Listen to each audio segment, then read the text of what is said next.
सबको पता है कि पुष्पा 2 का नवीनतम रीलोडेड संस्करण थिएटर्स में आया है, लेकिन कोई नहीं जानता कि अतिरिक्त 20 मिनट ने फिल्म की पूरी कहानी बदल दी है। टोटल 14 नई बातें सामने आई हैं, जो पूरी तरह से फिल्म के आने वाले भाग 3 का गणित बदल देंगे। एक एक करके पूरी जानकारी देती हूं। जिन लोगों ने अभी तक फिल्म नहीं देखी है, उनके लिए यह वीडियो अच्छा नहीं है।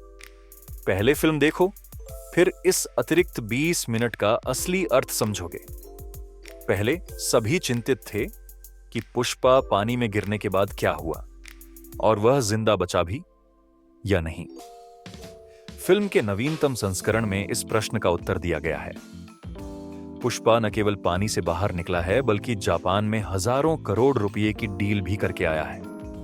यह भी बताया गया है कि पुष्पा एक छोटे से कंटेनर में भारत से जापान कैसे पहुंची और इस पुरानी टी शर्ट को पहनकर ही क्यों गई।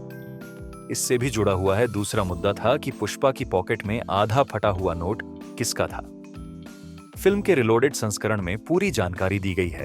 कल्पना कीजिए कि पुष्पा सिर्फ इसी आधे फटे हुए नोट की वजह से बच गया था, वरना फिल्म की कहानी और उसके हीरो जापान में समाप्त हो जाते।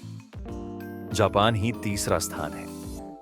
फिल्म के ट्रेलर में दिखाए गए बुढ़ा सा आदमी जो फिल्म से गायब हो गया, आधे फटे हुए नोट का दूसरा हिस्सा था। नवीनतम संस्करण में पुष्पा के साथ पूरी डील दिखाई दी है।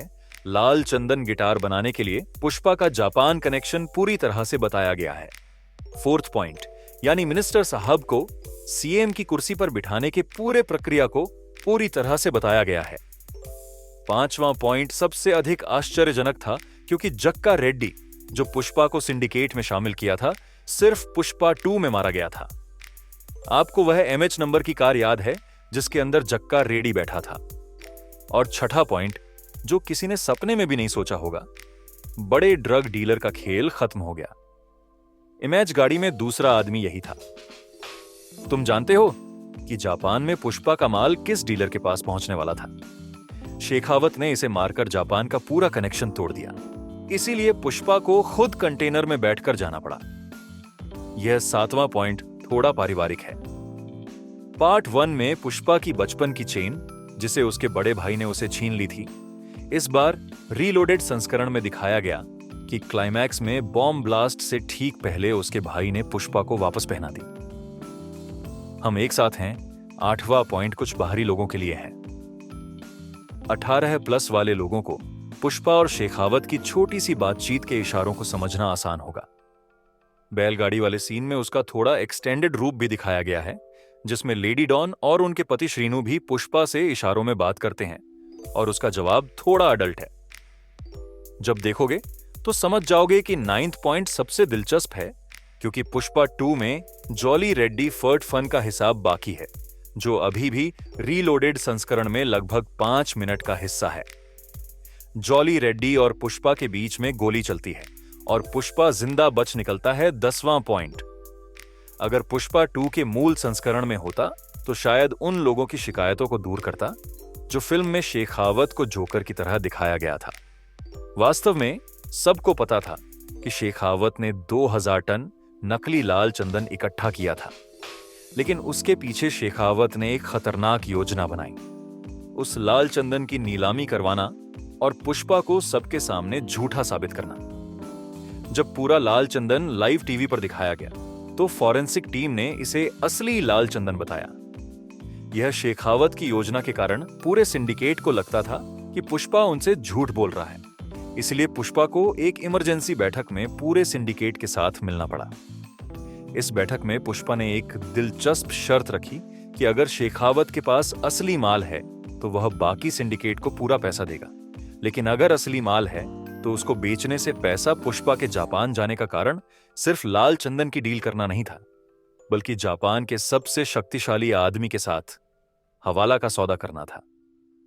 इसलिए फिल्म की शुरुआत में आधा फटा हुआ नोट कुछ और नहीं है, बल्कि हवाला के पैसे वापस लेने का गुप्त तरीका है, जो शेखावत ने अपने दिमाग से बहुत अच्छे से समझाया है। और नकली चंदन के साथ उसकी मौत। शेखावत और उनके चेले के बीच में जब पुष्पा सीएम बदलवा देता है और जापान में डील पूरी करता है, तो शेखावत ने उसे हराने का एक चालाक तरीका खोज निकाला, क्योंकि जली हुई लकड़ी में लाल चंदन को नकली चंदन से अलग करना असंभव था। यह छुपा हुआ संस्करण में एकमात्र चीज जो मैं देखना चाहता था वह विजय देवरकोंडा का चेहरा था, जो उस स्कल मास्क के पीछे से बाहर निकलता था, जिसने अंतिम बार बॉम्ब को मार डाला था। लेकिन बट सुकुमार सर ने इसे छिपा लिया है। इवन में एक सीन लीक हुआ था जिसमें शेखावत को जिंदा निकाला गया था, लेकिन पुलिस ने इसे भी इस नए संस्करण में नहीं शामिल किया। बॉस, 14 नए पॉइंट्स आने के बाद पुष्पा की जितनी थ्योरी हम लोग सोच रहे थे वे सब विफल हो गईं, क्योंकि international drug dealer jolly Reddy ने पुष्पा से हाथ नहीं मिलाया, क्योंकि उसका भाई मुंबई वाली गाड़ी के नंबर प्लेट में कौन था भी पता चला। साथ ही जापान से पुष्पा का संबंध भी दिखाया जो उसको जिंदा बचाया। के लिए पूरी नई कहानी आएगी। जो वीडियो वो वेयर इज पुष्पा से बहुत ज्यादा जुड़ी हुई है। मैं आपको बता रहा हूं कि शेखावत, जिन्होंने प्रताप रेड्डी की आधी फैमिली को मार डाला और असली नकली का खेल खेला, बहुत परेशान होगा। अब उसे जेल में जाना पड़ेगा, जेल का पानी पीना पड़ेगा, पुष्पा को जेल से भागना पड़ेगा और जंगल में शेर से लड़ना पड़ेगा। बाकी आप थिएटर में पुष्पा को फिर से देखने पर विचार करेंगे।